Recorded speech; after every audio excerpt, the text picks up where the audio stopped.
boat was a compromise for us. We really wanted a bathroom with a separate shower stall. Luckily, the bathroom isn't too tiny, it's just not ideal for us. Before we moved aboard full-time, we completely demoed the bathroom. Walls, ceiling, toilet, countertop, sink, everything. The wall coverings were the same as the headliner in the rest of the boat, some plywood with a layer of gel coat, and it looked pretty yellow. The toilet was a cheap standard Jabsco that we had a devil of a time getting to flush. We replaced it with a Levac and haven't had any problems since. The countertop was laminated wood, the same as was in the galley.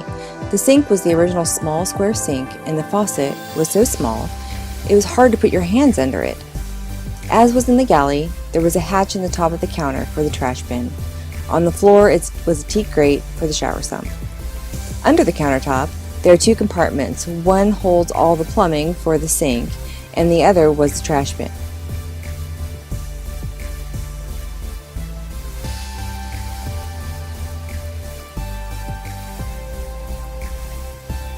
We replaced all the plumbing hoses because they were gross, and they seemed to be a hodgepodge of mishmash pieces. Once all the plumbing was ripped out, put a nice clean white coat of paint on the inside of the cabinet.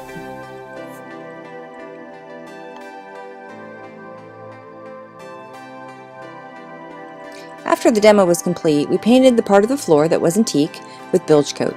We put Formica on the walls and ceiling.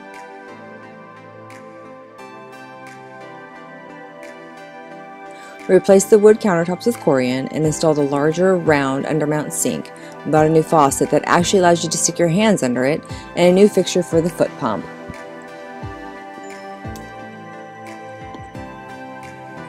The Levac toilet is a gem. So simple to use. All you do, close the lid and pump the handle.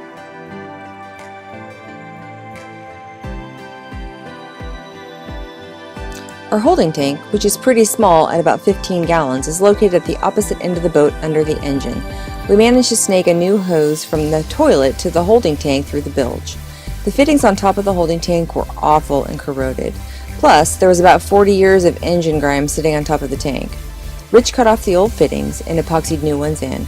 We also installed a filter on the tank vent and a new vent fitting on the whole top sides of the boat. Sewage can be a tricky thing on a boat. While away from shore, it can be discharged straight overboard, while anywhere else it must be treated or contained. Our original toilet was plumbed to the holding tank and to a through hole located under the port settee in the salon. After living with a bi-weekly pump out at $15 each for about 2 years and not using our toilet except at night and in the morning, we decided to install a Raritan Electroscan waste treatment unit.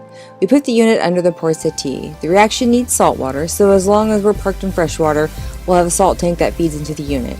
Now, instead of $30 a month for pump outs, we buy a $5 bag of solar salt. We figure we'll break even in about 3 years. Plus, we can use the toilet a lot more and don't have to stress about the holding tank.